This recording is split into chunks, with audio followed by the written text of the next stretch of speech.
ये जो तस्वीरें आप देख रहे हैं, ये हिमाचल के शिमला की है,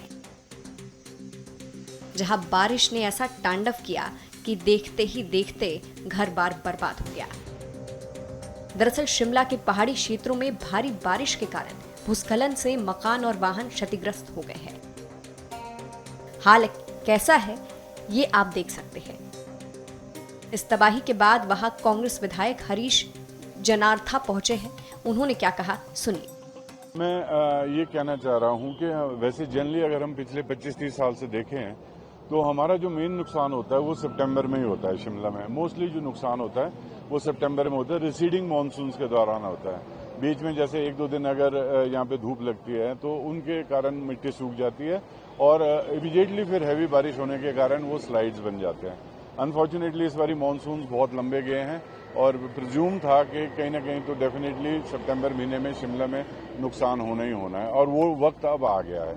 हमारी सारी टीमें तैयार हैं और अनफॉर्चुनेटली यहाँ पे जो इंग्लैंड के पास आज हुआ है उसमें मुझे लगता है कि थोड़ी गलती हमारे जो पोर्टमोर स्कूल है इनकी भी है, क्योंकि उनका जो ड्रेनेज है वो सारा ड्रेनेज डाइवर्ट हुआ है और वहाँ पे जो जितना भी रूफ का रेन वाटर है वो सारा है, उसका कुछ हल्का सा एज पर माई काउंसलर और यहाँ के जो स्टाफ है उनमें जो आपकी सीवरेज भी है वो भी कहीं से लीक कर रही थी और साथ साथ उस एरिया में रेन वाटर का जो प्रॉपर आउटलेट वो नहीं बन पाया प्रॉपरली।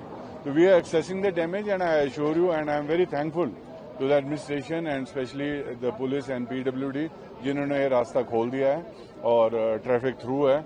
अभी उम्मीद रखते हैं हम कि इसमें अभी इमीडिएटली सारा स्टाफ यहाँ आया है, एस्टिमेट्स बनाएंगे, रीइंफोर्स करने का इसका इमीडिएटली प्रयास करेंगे।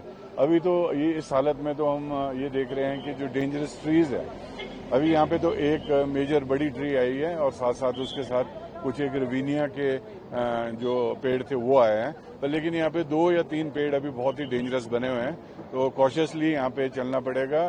ट्रैफिक DSP भी यही है और सबको इंस्ट्रक्शन दी गई है कि बी वेरी श्योर कि ट्रैफिक रेगुलेट करके यहाँ से भेजा जाए ताकि एकदम रश ना पड़े या लाइन न बने ट्रैफिक की। अगर बाय चांस ये पेड़ नीचे को आते हैं तो डैमेज होने के और चांसेस है। जो बिल्डिंग अभी ऊपर है उसमें उनसे वहाँ से लोगों को वकेट किया गया है, उनको सेफ जगह मिलेगी और वो जो भी हमारे से होगा डेफिनेटली उनको आश्रय दिया जाएगा। वहाँ पे उनका अगर बिलोंगिंग्स भी अंदर उसको निकालने की प्रयास किए जाएगी और साथ साथ इसको रीइंफोर्स करने का भी इमीडिएटली प्रयास किया जाएगा। यहाँ के स्थानीय निवासियों का क्या कहना है सुनिए। हमारा साथ में ही है घर, ये साथ में ही है बिल्कुल यहाँ से। और जब ये रात के 2 बजे के करीब इतनी जोर से बार मतलब 4-5 बारी आवाजें आई कि कुछ गिरा। बारिश इतनी तेज थी कि बाहर नहीं निकल सकते थे। फिर भी थोड़ा सा पता चला, ऊपर से लाइट एकदम चली गई थी। फिर जब सुबह देखा था यहाँ पे जो पार्किंग थी इसमें गाड़ियां खड़ी हुई थी और ऊपर से 2 गाड़ियां आई और वो इन गाड़ियों के ऊपर 4 ऊपर यहाँ डैमेज हुई और 4 ऊपर 2 ऊपर हुई। तो 5-6 गाड़ी का तो हुआ, बाकी इनके घर का हुआ, कुछ लीलाधर जी के घर का, बस इससे ज्यादा तो कुछ नहीं है। सर इंजरी से बच गए। रात का ये मेरे ख्याल से 1:30-2 का काम था। मैं यहाँ बाथरूम जा रहा था। अब यानी कि मैं उस टाइम थोड़ा भी झटका लगता तो मतलब मैं ही खत्म था उस टाइम तो, और ये पेड़ अंदर आ गया जी। तो बाकी तो ये सारा देख रहे हैं नुकसान नीचे से ऊपर तक सारा। अभी भरपाई कैसे होगी जी, मेरे को अभी तो कुछ मेरा तो समझ नहीं आ रहा। गाड़ियां भी ऊपर, गाड़ी सर यहाँ 2 गाड़ियां लगी थी। एक गाड़ी हमारी लगी थी, वो वहां से आई। एक नीचे हमारी गाड़ी लगी थी, उसके ऊपर पलटी आकर के, और एक गाड़ी और किसी की थी। सारा ये मतलब बिल्कुल खत्म हो गया है। नीचे गाड़ियां तो देखो आपके सामने ही है, बिल्कुल टोटली खत्म है जी। मकान को तो बड़ा नुकसान है जी। सारी दीवारें देखो आप, नीचे की सारी दीवारें चली गई जी।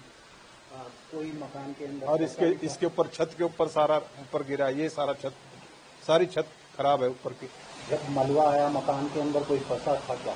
नहीं, नीचे हमारा एक बच्चा फंसा हुआ था नीचे वाले में, तो अभी इन्होंने किसी से तोड़ के किसी तरह भी है, वो बंद है, इसको किसी तरह निकाला हमने उसको। अभी सबने मदद करी तो वो निकल गया बच्चा वो जो था, क्योंकि नीचे वाले में सो रहा था।